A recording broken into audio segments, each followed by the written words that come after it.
Friends, स्वागत है आपका विशाल हैंजिंग मैथमेटिक्स सॉल्यूशन में। इस वीडियो में हम लोग प्रॉब्लम्स 9.3 का कंप्लीट इंट्रोडक्शन करेंगे। देखो, इसका प्रॉब्लम बहुत ही आसान है। इंट्रोडक्शन इसका कंपलसरी है। इंट्रोडक्शन आएगा तो ही आप ये प्रॉब्लम कर पाओगे। इतना समझ लो कि अगर आपका इंट्रोडक्शन स्ट्रॉन्ग है तो यह प्रॉब्लम कर पाओगे। इसका इंट्रोडक्शन ज़्यादा इंपॉर्टेंट है एज़ कम्पेयर टू इसका प्रॉब्लम्स 9.3 पूरी तरह से बेसिस आपका कंपेरिजन टेस्ट पे, इंटीग्रल टेस्ट पे। तो इसमें हम टेस्ट करेंगे कन्वर्जेंसी को। चलो स्टार्ट करते हैं इसका इंट्रोडक्शन। उससे पहले आप नए हो तो सब्सक्राइब कर दो, अच्छा लगा तो लाइक कर दो। तो चलो स्टार्ट कर रहे हैं हम लोग प्रॉब्लम्स 9.3 का इंट्रोडक्शन। यहाँ पे देखो, जितने भी क्वेश्चन आपको मिलेंगे सब में आपको कन्वर्जेंसी टेस्ट करने हैं। तो एक एक करके हर एक पॉइंट को समझते हैं जो हमें प्रॉब्लम 9.3 को करने में हेल्प करेंगे। सबसे पहला पॉइंट है आपका प्रॉपर्टीज ऑफ इनफिनिट सीरीज। तो देखो, यहाँ पे कुछ प्रॉपर्टीज है आपके इनफिनिट सीरीज के, उसको हम समझते हैं वन बाई वन। तो देखो, पहला प्रॉपर्टी क्या बोल रहा है। पहला प्रॉपर्टी आपको बोल रहा है कि यदि किसी दिए हुए इनफिनिटी सीरीज में हम सब टर्म, जो इसमें टर्म दिए हुए हैं सब में हम कोई कांस्टेंट नंबर के है आपका मल्टीप्लाई कर दे। जैसे आपका यहाँ देखो, ये आपका दिया हुआ सीरीज, इस सब में जो है हम के से मल्टीप्लाई कर, जैसे हो गया यहाँ पे के, ठीक है, ये हो गया 2k, ये हो गया आपका 3k। इस तरह से सब में हम के से मल्टीप्लाई कर दे तो जो आपका नेचर होता है इनफिनिट सीरीज का वो चेंज नहीं होता है। अगर वो पहले कन्वर्जेंस था तो कन्वर्जेंस ही रहेगा, अगर वो डाइवर्जेंस था पहले तो डाइवर्जेंस ही रहेगा। यहाँ पे नेचर करने का मतलब है कन्वर्जेंस या डाइवर्जेंस होना इनफिनिट सीरीज का। तो पूरे सीरीज में किसी कांस्टेंट नंबर से मल्टीप्लाई करने से उसका कन्वर्जेंस या डाइवर्जेंस नहीं बदलता, वो अनअफेक्टेड रहता है। देखो, दूसरा प्रॉपर्टी बोल रहा है आपको कि दिए हुए इनफिनिट सीरीज में से आप फाइनाइट नंबर ऑफ टर्म्स जो है जोड़ देते हो या उसमें से डिलीट कर देते हो तो उससे जो है नेचर चेंज नहीं होता है इनफिनिट सीरीज का। यानी कन्वर्जेंस पहले था तो कन्वर्जेंस ही रहेगा, डाइवर्जेंस पहले था तो डाइवर्जेंस ही रहेगा, टर्म उसमें जोड़ने के बाद या डिलीट करने के बाद। एग्जाम्पल के लिए देखो, ये आपका सीरीज है, इसमें हम कुछ नंबर ऑफ टर्म्स जोड़ देते हैं, फाइनाइट नंबर ऑफ टर्म्स जोड़ देते हैं, इसमें लेट करो अपने से जोड़ देते हैं, है ना, +6 +7 +3 इस तरह से जोड़ देते हैं। ओके, तो ये हम जोड़ देंगे इसमें फ्रेंड्स, तो इससे इसका नेचर चेंज नहीं होगा। अगर ये पहले कन्वर्जेंस था तो कन्वर्जेंस ही रहेगा। अगर लेट करो हम यहाँ पे ये 3 टर्म यहाँ से डिलीट कर देते हैं, निकाल देते हैं इसको, तो निकालने के बाद जो आपका सीरीज मिलेगा वो आपका पहले वाला ही सीरीज है, उसका नेचर पहले वाला ही जैसा है। जैसे वो पहले कन्वर्जेंस था तो कन्वर्जेंस ही रहेगा, डाइवर्जेंस था तो डाइवर्जेंस ही रहेगा। इस तरह से इसका नेचर चेंज नहीं होता है डिलीट या ऐड करने से टर्म। अगला प्रॉपर्टी देखो, ये बोल रहा है कि अगर आपका दिया हुआ इनफिनिट सीरीज पॉजिटिव है, सारा जितने भी टर्म है उसमें सब पॉजिटिव है, ओके, और कन्वर्जेंट भी है, पॉजिटिव भी है और कन्वर्जेंट भी है। तो ये बोल रहा है कि अगर उस सीरीज में से कुछ टर्म को नेगेटिव कर दिया जाए या पूरे को नेगेटिव कर दिया जाए, जैसे प्लस है आपके, तो इसमें से कुछ को नेगेटिव कर, जैसे इसको मैंने नेगेटिव कर दी, इसको नेगेटिव कर दी, इसको नेगेटिव कर दी, ओके, या आप पूरे टर्म को नेगेटिव कर दो, सबके आगे माइनस कर दो, जैसे प्लस लिखा हुआ था माइनस कर दो, तो उससे फ्रेंड्स दिया हुआ आपका सीरीज कन्वर्जेंट ही बना रहता है, कन्वर्जेंट ही, उसकी चेंज नहीं होती है। पहले कन्वर्जेंट था तो कन्वर्जेंट ही रहेगा, ओके। अगला प्रॉपर्टी देखो, यहाँ पे लिखा गया है इफ़ टू सीरीज, दो आपके सीरीज दिए हुए हैं यहाँ पे, summation of UN summation of BN, दोनों के दोनों कन्वर्जेंट है, तो दोनों को जब हम जोड़ देंगे तो भी ये कन्वर्जेंट ही रहेंगे, ये प्रॉपर्टी बोल रहा है। अगर दोनों कन्वर्जेंट है तो दोनों के जोड़ने के बाद भी ये कन्वर्जेंट ही रहेगा। अब फ्रेंड्स हम बात कर लेते हैं प्रॉपर्टीज ऑफ ज्योमेट्रिक सीरीज का। ज्योमेट्रिक सीरीज गिवन है, अगर आपको उसका प्रॉपर्टीज क्या होता है उसको देख लेते हैं। लेट्स कर लेते हैं हम कि ये ज्योमेट्रिक सीरीज है, ओके, इस तरह से आपका ये ज्योमेट्रिक सीरीज है। तो देखो यहाँ पे मैग्नीट्यूड ऑफ R, मतलब इसका मॉड, ओके, आपको प्लस और लेना है R, इसलिए यहाँ पे मॉड लगा हुआ है। ये अगर 1 से कम आता है, तो अगर R का मान 1 से कम आता है, R समझ रहे हो ना फ्रेंड्स, R क्या होता है, R कॉमन रेशियो होता है, ओके, कॉमन रेशियो होता है। कोई भी दो टर्म ले लो, 10 ये ले लूँगा मैं, यहाँ पे कॉन्जिक्यूटिव 2 टर्म्स ले रहे हैं तो R/1 आपका यहाँ पे R हो गया, ओके, रेशियो होता है, ये कॉमन रेशियो होता है, 4² R, ये आपका R हो गया, ठीक है। इस चीज़ को आप समझ रहे हो। तो यहाँ पे जो आपका कॉमन रेशियो है तो वो अगर आपका 1 से कम है तो दिया हुआ जो आपका सीरीज है वो कन्वर्जेंट होगा। अगर आपका जो R है कॉमन रेशियो वो आपका ग्रेटर देन इक्वल टू 1 आ रहा है, मतलब 1 से बड़ा या 1 के बराबर आएगा, तो दिया हुआ आपका जो ज्योमेट्रिक सीरीज होगा वो डाइवर्जेंट होगा। अगर आपका r -1 के बराबर या -1 से कम आ रहा है तो दिया हुआ ज्योमेट्रिक सीरीज आपका ऑसिलेटरी होगा।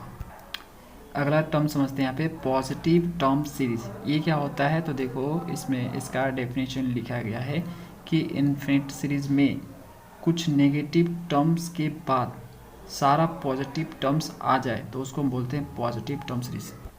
जैसे फ्रेंड्स यहाँ पे देखो, ये आपका इन्फिनिट सीरीज का एक एग्जांपल है। यहाँ पे देखो, यहाँ पे दिस और दिस, ये 3 नेगेटिव है। ये 3 नेगेटिव के बाद जो भी आपको टर्म यहाँ पे मिल रहे हैं सारे पॉजिटिव मिल रहे हैं। तो कुछ नेगेटिव टर्म्स के बाद आपको सिर्फ पॉजिटिव टर्म मिलने लगे तो आप बोलोगे उसको क्या बोलोगे, पॉजिटिव टर्म सीरीज बोलोगे, क्योंकि यहाँ पे पॉजिटिव वाला ज़्यादा है ना फ्रेंड्स, इसलिए इसको बोलेंगे पॉजिटिव टर्म सीरीज। यहाँ पे देखो नेगेटिव वाला कम ही रहेगा आपका, तो कुछ नेगेटिव इसमें लिखा है ना, फ्यू नेगेटिव, कुछ ही नेगेटिव होता है इसमें, तो कुछ नेगेटिव के बाद आपका सारा पॉजिटिव होता है, इसलिए हम उसको बोलते हैं पॉजिटिव टर्म सीरीज।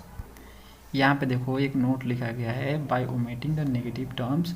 देखो ये जो आपका दिया हुआ सीरीज, इसमें से हम नेगेटिव टर्म्स को हटा दें, जैसे ये 3 आपका नेगेटिव टर्म्स है, इसको हम ओमिटिंग कर दें, हटा दें इसको, तो इससे नेचर चेंज नहीं होगा इन्फिनिट सीरीज का। अगर वो कन्वर्जेंस था तो कन्वर्जेंस ही रहेगा, ओके। अगर वो डाइवर्जेंस था तो डाइवर्जेंस ही रहेगा। तो यहाँ पे रिमेन्स अनचेंज्ड, चेंज नहीं होता है। पॉजिटिव टर्म सीरीज का नेचर बरकरार रहता है इसको हटाने के बाद भी। फ्रेंड्स यहाँ पे एक इम्पोर्टेंट पॉइंट है, समझो इसको, नेसेसरी कंडीशन फॉर कन्वर्जेंसी। कन्वर्जेंसी के यहाँ पे नेसेसरी कंडीशन क्या है, देखो अगर आपका दिया हुआ पॉजिटिव टर्म सीरीज, लेट करो आपका ये वाला समेशन ऑफ इवन है, पॉजिटिव टर्म सीरीज एग्जांपल ले रहे हैं हम, ये आपका पॉजिटिव टर्म सीरीज है। अगर ये कन्वर्जेंट है तो इस रूल को ज़रूर फॉलो करेगा, limits n tending to infinity UN equal to 0 जरूर आएगा। अगर दिया हुआ कन्वर्जेंट है, पॉजिटिव टर्म सीरीज दिया हुआ कन्वर्जेंट है तो ये रूल ज़रूर फॉलो करेगा, इसकी वैल्यू 0 जरूर आएगी। और यहाँ पे मैंने नोट लिखा है कि इसका उल्टा पॉसिबल नहीं है, यानी देखो यहाँ पे कन्वर्जेंट है तब ये 0 हो रहा है, लेकिन ऐसा नहीं होता कि अगर ये 0 होगा तो ये कन्वर्जेंट ही होगा, नहीं भी हो सकता है। हम ये नहीं बोल रहे कि होगा ही नहीं, मैं ये बोल रहा हूँ कि नहीं भी हो सकता है, हो भी सकता है तो नहीं भी हो सकता है, 2 केस यहाँ हो रहे हैं। तो इसका जो है रिवर्स जो है ट्रू नहीं है, समझ में आ गया, रिवर्स हमेशा के लिए ट्रू नहीं है। यहाँ पे देखो मैंने लिखा है कि अगर ये 0 हो रहा है तो ज़रूरी नहीं है कि दिया हुआ जो आपका सीरीज है पॉजिटिव टर्म सीरीज वो आपका कन्वर्जेंट ही हो, ओके, नहीं भी हो सकता है। यही चीज़ मैंने लिखा है यहाँ पे फ्रेंड्स।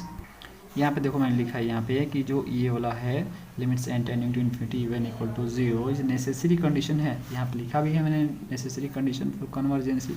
देखो ज़रूरी है, ओके, ये ज़रूरी है कन्वर्जेंसी होने के लिए, ज़रूरी है लेकिन सफिशिएंट नहीं है, ठीक है, ज़रूरी तो है लेकिन सफिशिएंट नहीं, मतलब इतना से काम नहीं चलेगा, इसको होना ज़रूरी है, ठीक है, लेकिन सफिशिएंट नहीं है, मतलब और भी कुछ चाहिए कन्वर्जेंसी के लिए, ओके। तो इतना से काम नहीं चलेगा, और भी कुछ चाहिए, okay friends, necessary condition but not sufficient condition.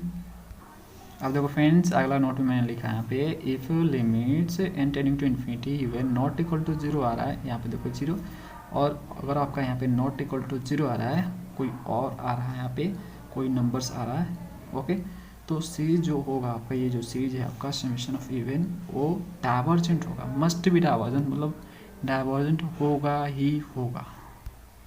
ये देखो फ्रेंड्स यहाँ पे ये जो चीज़ है, यहाँ पे यही चीज़ मैंने यहाँ पे लिखा है, इसको जो हम बोलते हैं इसका नाम है Cauchy's fundamental test of divergence, okay. देखो कभी कभी होता है ना कि किसी सीरीज़ का एसन संभव नहीं होता निकालना, देखो एसन हम निकाल पाएंगे तभी हम जो है किसी सीरीज़ का पता लगा सकते हैं कि डाइवर्जेंस होगा या कन्वर्जेंस होगा। अभी हमने टेस्ट नहीं पढ़ा, मान लो कि हमने अभी कोई टेस्ट नहीं पढ़ा, ठीक है, जैसे हम अभी टेस्ट पढ़ने वाले हैं कंपैरिजन टेस्ट, इंटीग्रल टेस्ट, तो लेट करो वो चीज़ हम नहीं पढ़े हैं, तो हम डाइवर्जेंसी कन्वर्जेंसी कैसे चेक करेंगे, ऐसे निकाल के ही करते हैं। अभी मैंने आपको प्रीवियस वीडियो में बताया प्रॉब्लम्स 9.2 में किस तरह से ऐसे निकाल के करते हैं, तो सारे सीरीज़ का संभव नहीं होता ऐसे निकालना, ओके। तो फ्रेंड्स सारे सीरीज का संभव नहीं होता ऐसे निकालना, इसलिए ये आपका ये Cauchy's fundamental test for divergency काम करता है, ये आपको बता देता है कि डाइवर्जेंस है या नहीं है, ओके। अगर आपका यहाँ पे देख सकते हो नॉट इक्वल टू 0 आ जाए, आप इवन का यहाँ पे लिमिट 11 टेंडिंग टू इन्फिनिटी और 0 के इक्वल नहीं आए फ्रेंड्स तो आप बोल दो, आंख बंद करके बोल दो कि दिया हुआ आपका सीरीज डाइवर्जेंट है। अब फ्रेंड्स हम बात कर लेते हैं पी सीरीज़ के बारे में। तो ये बहुत ही इंपॉर्टेंट है, इसके बारे में देखो क्या लिखा गया यहाँ पे। ये इन्फिनिट सीरीज, ये भी इन्फिनिट सीरीज ही होता है। जो भी हम पढ़ेंगे इन्फिनिट सीरीज ही पढ़ेंगे, क्योंकि हमारे चैप्टर का नाम ही है इन्फिनिट सीरीज। तो देखो an infinite series of type, देखो इस टाइप का जो इन्फिनिट सीरीज होता है इसको हम लोग पी सीरीज बोलते हैं। देखो फ्रेंड्स 1 से लेकर इन्फिनिटी तक ये जाएगा, 1/n⁻p है, 1 + 1/2p। देखो सबके पावर यहाँ पे p होगा। देखो फॉर्मेट आपका यही रहना चाहिए, ठीक है, फॉर्मेट आपका यही रहना चाहिए। तो इस टाइप के फॉर्मेट सीरीज़ को, इस टाइप का जो फॉर्मेट सीरीज होगा इन्फिनिट सीरीज़ का, डॉट डॉट डॉट इन्फिनिटी तक जाता है, इसको हम लोग बोलते हैं पी सीरीज़। क्यों पी सीरीज़ बोलते हैं? क्योंकि पावर यहाँ पे p है। ओके, तो समझ में आ गया फ्रेंड्स। यहाँ पे इसी तरह का फॉर्मेट दिखे तो ही आप पी सीरीज बोलना, अदरवाइज नहीं पी सीरीज बोलने का। आगे समझते हैं friends. Note, P series is convergent होता है कब? जब p > 1 होता है। देखो इसमें जो आपको p दिख रहा है, अगर 1 से ज़्यादा हो, उसकी वैल्यू 1 से ज़्यादा हो, तो दिया हुआ आपका ये जो सीरीज़ है, यहाँ पे देखो फ्रेंड्स मैं बताता हूँ आपको। देखो यहाँ पे देखो 1 प्लस, यहाँ पे देखो 1 से बड़ा, ठीक है, p का वैल्यू 1 से बड़ा, जैसे 2 हो गया आपका। ओके, तो यहाँ पे देखो 1 + 1/2p, तो 2 ले लो, ठीक है, मैंने बोला 1 से बड़ा होना चाहिए p। ओके, तो 3 के पावर यहाँ पे 2 हो जाएगा। इस तरह से आपका यहाँ पे 4 के पावर फ्रेंड्स क्या हो जाएगा? यहाँ पे 4 के पावर कहाँ गया? ठीक है, 2 हो जाएगा, 2 ही तो ले रहे हैं। तो इस तरह से जो दिखेगा आपका वो क्या होगा? आपका कन्वर्जेंट होगा। अगर आप p का वैल्यू 1 लो या 1 से कम, ठीक है, अगर p का वैल्यू 1 होता है या 1 से कम होता है तो दिया हुआ सीरीज आपका क्या हो जाएगा? डाइवर्जेंट हो जाएगा। तो p सीरीज उस समय डाइवर्जेंट हो जाएगा।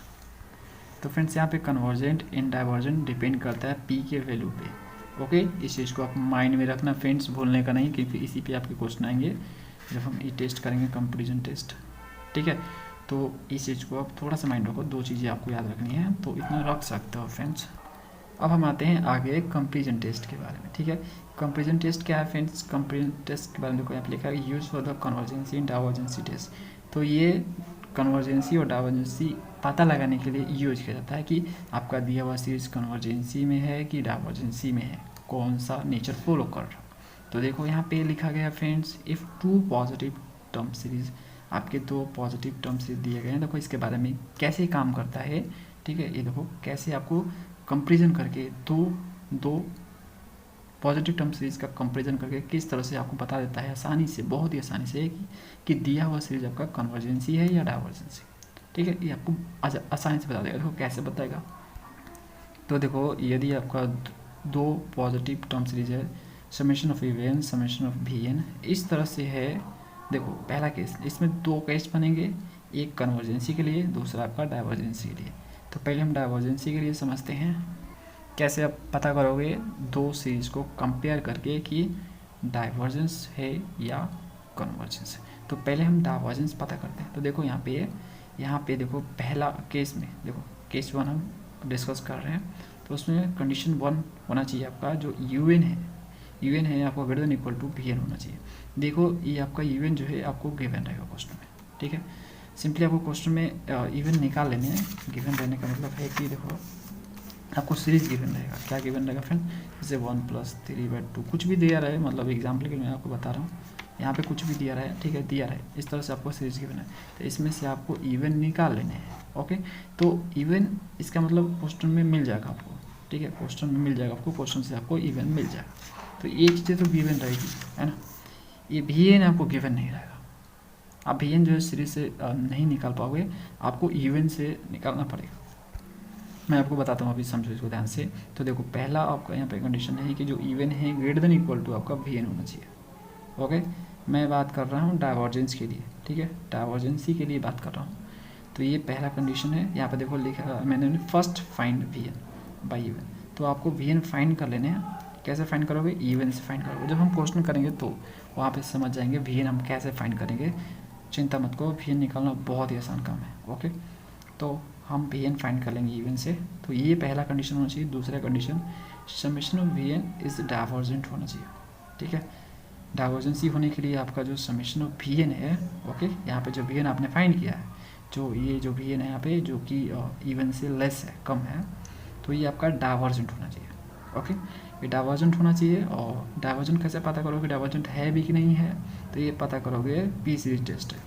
जो देखो ये आपने बताया ना, यहाँ पे पी आपका 1 से बड़ा है तो कन्वर्जेंट, और पी आपका यहाँ पे 1 के बराबर या कम है तो डाइवर्जेंट। तो इससे आप पता कर लोगे, ओके, इससे आप पता कर लोगे कि या जो वी एन है आपका वो आपका डाइवर्जेंट है या नहीं। तो डाइवर्जेंट आपको पता चल गया कि डाइवर्जेंट है, आपने पी सीरीज टेस्ट से पता कर लिया कि वो डाइवर्जेंट है, आपका समेशन ऑफ वी एन क्या है, डाइवर्जेंट। तो तीसरे कंडीशन में आपको ये चीज़ चेक करनी है कि limits n tending to infinity u n divide by v n. Okay, u n को वी एन से डिवाइड करना आपको। अगर आपका यहाँ पे के कोई नंबर आ जाता है, कि यहाँ पे क्या है फ्रेंड, कि आपका यहाँ पे positive non zero finite number है, पॉजिटिव है और नॉन जीरो, याद रखना पॉजिटिव रहेगा, ओके, और नॉन जीरो, जीरो तो नहीं हो सकता, नॉन जीरो। तो ये चीज़ें होनी ज़रूरी है डाइवर्जेंसी के लिए। ओके, तो अगर ये तीनों कंडीशन फुलफिल करता है तो दिया हुआ आपका जो सीरीज है यू एन, ओके, ये आपको क्वेश्चन में गिवन रहेगा, मतलब सिंपली आपको क्वेश्चन से निकालने हैं चीज़ें, इवन निकालना, सीरीज गिवन रहेगा उसमें से आपको इवन निकालना है। तो जो आपका इवन रहेगा वो आपका डाइवर्जेंट हो जाएगा। यहाँ पे मुझे इवन नहीं लिखना चाहिए, यहाँ पे मुझे समेशन ऑफ इवन लिखना चाहिए, मतलब सीरीज लिखना चाहिए, ठीक है। तो ये मैंने कर दिया यहाँ पे फ्रेंड्स। तो ये समेशन ऑफ इवन मतलब सीरीज जो आपका इवन रहेगा वो डाइवर्जेंट हो जाएगा अगर ये तीनों कंडीशन को फुलफिल करता है। तो देखो आसानी से मैंने दोनों का कंपेयर करके कितना आसानी से जो है ये पता कर लिया है कि दिया हुआ सीरीज आपका जो सीरीज आपका समेशन ऑफ इवन है वो डाइवर्जेंट है या नहीं है। ये फ्रेंड्स बहुत ही आसान करेंगे जब, तो बहुत मज़ा आएगा इसको करने में। बस एक कंडीशन याद रखना, 3 यहाँ पे कंडीशन होते हैं, तीनों कंडीशन को फुलफिल करेगा तभी आपका जो सीरीज है, ठीक है, समेशन ऑफ इवन, वो आपका डाइवर्जेंट होगा। अब फ्रेंड्स आपका केस 2 देखो, यहाँ पे केस 2 में क्या करना है आपको, यहाँ पे जो आपका वी एन है वो बड़ा हो जाएगा यू एन से। ओके, यहाँ पे मतलब यू एन आपका छोटा होगा वी एन से या इक्वल होगा, इक्वलिटी तो दोनों में है, ओके, इक्वलिटी तो दोनों में है। यहाँ पे वी एन इस बार बड़ा हो जाएगा, तो पहला कंडीशन है आपको वी एन फाइंड कर लेने हैं यू एन से। ओके, ठीक है। अब देखो समेशन ऑफ वी एन आपका कन्वर्जेंट होना चाहिए, कैसे चेक करोगे, तो पी सीरीज टेस्ट से पता कर लोगे कि आपका कन्वर्जेंट है या नहीं summation of v n. Okay, तीसरा आपको चेक करना है यहाँ पे limits n tending to infinity u n by v n equal to k क्या है आपका, के यहाँ पे positive non zero finite number है, पॉजिटिव भी है और नॉन जीरो फाइनाइट नंबर है। तो अगर ऐसा आ रहा है तो जो आपका समेशन यहाँ पे होगा, ठीक है, समेशन ऑफ इवन जो होगा मतलब जो आपका इवन सीरीज होगा वो आपका कन्वर्जेंट होगा। तो कुछ अलग नहीं है, पहले वाला ही जैसा है, यहाँ पे आपका कन्वर्जेंट आ गया, वहाँ पे डाइवर्जेंट था, है ना, बस यहीं पे आपका अंतर और थोड़ा सा यहाँ पे है। ओके, तो फ्रेंड्स आप समझ रहे हो अच्छे से, चलो ठीक है, अच्छी बात है, आगे बढ़ते हैं। कॉचीज इंटीग्रल टेस्ट, तो देखो इस टेस्ट से भी हम पता कर सकते हैं कि दिया हुआ आपका सीरीज, दिया हुआ आपका इन्फिनिट सीरीज कन्वर्जेंसी को फॉलो कर रहा है या डाइवर्जेंसी को फॉलो कर रहा है, उसको हम समझ पाएंगे कैसे। तो देखो इसका भी यूज़ किया जाता है, यहाँ पे लिख दिया मैंने, use for the convergency and divergency test. Divergency और कन्वर्जेंसी टेस्ट के लिए इसका यूज़ किया जाता है इस टेस्ट का। ओके, तो देखो यहाँ पे इसका स्टेटमेंट क्या बोल रहा है, इसका स्टेटमेंट बोल रहा है if x greater than equal to 1, x आपका 1 या 1 से बड़ा होना चाहिए। क्वेश्चन में आपको x देखने को मिलेगा, जब सॉल्व करोगे तो x देखने को मिलेगा, इसलिए इसमें बोल रहा है ये कि x का जो वैल्यू है वो 1 से बड़ा होना चाहिए, इक्वल होना चाहिए। तो जो आपका फंक्शन है यहाँ पे जो f है, f या छोटा वाला जो f दिख रहा हो ये फंक्शन, तो जो आपका f है बी ए नॉन नेगेटिव, पहले तो नॉन नेगेटिव होना चाहिए, ओके, मतलब नेगेटिव तो नहीं होना चाहिए, मोनोटोनिक डिक्रीजिंग फंक्शन होना चाहिए, मोनोटोनिक होना चाहिए और डिक्रीजिंग फंक्शन होना चाहिए। याद रखना क्या बोला मैंने, नॉन नेगेटिव, नेगेटिव नहीं होना चाहिए, दूसरा मोनोटोनिक डिक्रीजिंग होना चाहिए। ओके, वो जो आपका दिया हुआ फंक्शन है वो घट रहा धीरे धीरे, ओके, उसकी वैल्यू धीरे घट रही, जैसे 5 है तो 4 हो गई, फिर उसके बाद 3 हो गई, उसके बाद 2 हो गई, इस तरह से वो घट रहा है, इसको डिक्रीजिंग फंक्शन बोलते हैं, ठीक है। तो आपका इंटीग्रेबल होना चाहिए, मतलब उसको हम इंटीग्रेट भी कर पाएँ, है ना। तो जो आपका एफ फंक्शन है non negative monotonic decreasing integral function होना चाहिए, इस तरह से होगा so that f of n equal to even. Okay, ये आपको इक्वेट करना है, जब क्वेश्चन में क्या करोगे, जब करोगे सॉल्व उसको, तो जो आपका इवन होगा, ओके, उसको आपको एफ ऑफ एन के इक्वल करना है for all value of n. N के हर वैल्यू के लिए आप ये इक्वल करोगे। ओके, मतलब इक्वल होगा, ये सिंपली एक ही बार करने हैं आपको। ओके, इसको क्वेश्चन करेंगे तो समझ पाएंगे। यहाँ पे मैंने स्टेप लिखा हुआ है, मैं आपको समझाऊंगा फ्रेंड्स। यहाँ पे ये स्टेटमेंट इसका ऐसे ही होता है। देखो ये जो स्टेटमेंट होता है ये थोड़ा सा देखने में हो सकता है कि थोड़ा सा लगे थोड़ा सा क्रिटिकल टाइप का, लेकिन है नहीं, है ना। जब क्वेश्चन करते हैं तो कुछ नहीं लगता, ये सब हलवा बन के, ठीक है ना, समझ में आने लगता है। अब देखो, तो एन के हर वैल्यू के लिए जो एफ ऑफ एन होगा आपका इवन के इक्वल होगा, ठीक है। देन कंडीशन इज, तो कंडीशन क्या होगा, कन्वर्जेंसी डाइवर्जेंसी के लिए देखो क्या होगा। तो देखो समेशन ऑफ इवन जो कन्वर्जेंट होगा, ये जो आपका सीरीज होगा उसमें से एक क्वेश्चन में आपको गिवन रहेगा ये वाला। ओके, वो कन्वर्जेंट होगा कब, जब integration 1 to infinity F x D x finite number है। मतलब जब इंटीग्रेट करें फंक्शन को, ये जो फंक्शन के बारे में हम लोग बात कर रहे हैं, जब हम उसको इंटीग्रेट करें तो एक फाइनाइट नंबर रहना चाहिए। तो अगर फाइनाइट नंबर आता है तो दिया हुआ जो आपका समेशन है, समेशन ऑफ इवन यानी जो आपका सीरीज गिवन है वो कन्वर्जेंट होगा कब, जब इंटीग्रेट करें हम तो उसका वैल्यू फाइनाइट एक नंबर है, फाइनाइट नंबर है। दूसरा कंडीशन यहाँ पे दिया है, देखो समझो, यहाँ पे ये बोल रहा है कि अगर इंटीग्रेशन करें हम, इंटीग्रेशन करने के बाद इन्फिनिट नंबर्स आ जाए, ओके, इंटीग्रेशन करें उसका रिजल्ट इन्फिनिट नंबर हो तो दिया हुआ जो आपका सीरीज होगा वो डाइवर्जेंट हो जाएगा। समझो इसको एक बार फिर से, अगर आप इंटीग्रेट करते हो, इंटीग्रेट करने के बाद जो आपको रिजल्ट मिलता है वो फाइनाइट नंबर मिलता है तो दिया हुआ सीरीज कन्वर्जेंट होगा। अगर इंटीग्रेट करते हो, इंटीग्रेट करने के बाद आपको एक इन्फिनिट नंबर मिलता है, ठीक है, तो दिया हुआ सीरीज आपका डाइवर्जेंट हो जाएगा। देखो इसका स्टेप है कैसे आप फाइंड करोगे। देखो समझो इसको, step for the Cauchy integral test, कैसे आप जो है टेस्ट ये करोगे। ओके, समझो इसको। तो सबसे पहले फाइंड करने आपको इवन फाइंड करना है गिवन सीरीज है। सीरीज आपको गिवन रहेगा, लेट करो आपको एक सीरीज गिवन है तो इससे आप जो है इवन फाइंड कर लोगे। ओके, इवन फाइंड कर लो।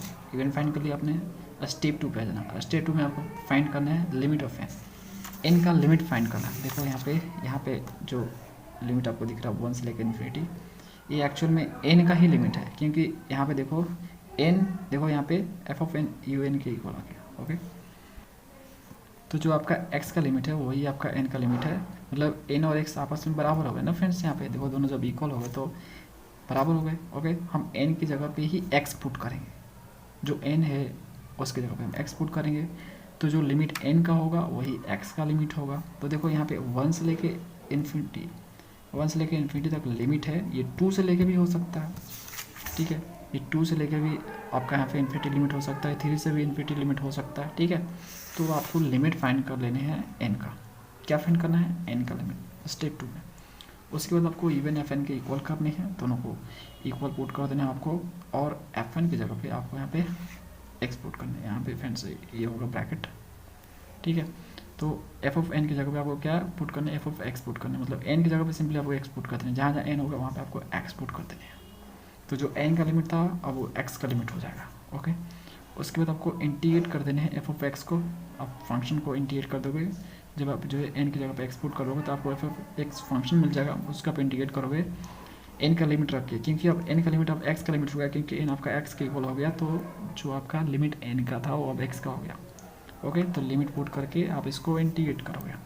इंटीग्रेट करने के बाद जो आपका रिजल्ट आएगा इधर का साइड होगा, या तो फाइनाइट नंबर आएगा या तो इन्फिनिट नंबर आएगा, ठीक है। फाइनाइट आए या इन्फिनिट आए, फाइनाइट आए तो आप बोलोगे दिया हुआ सीरीज कन्वर्जेंट है, अगर इन्फिनिट है तो दिया हुआ सीरीज आपका डाइवर्जेंट है।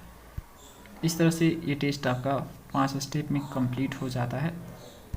तो फ्रेंड्स ये था कंप्लीट इंट्रोडक्शन प्रॉब्लम्स 9.3 का।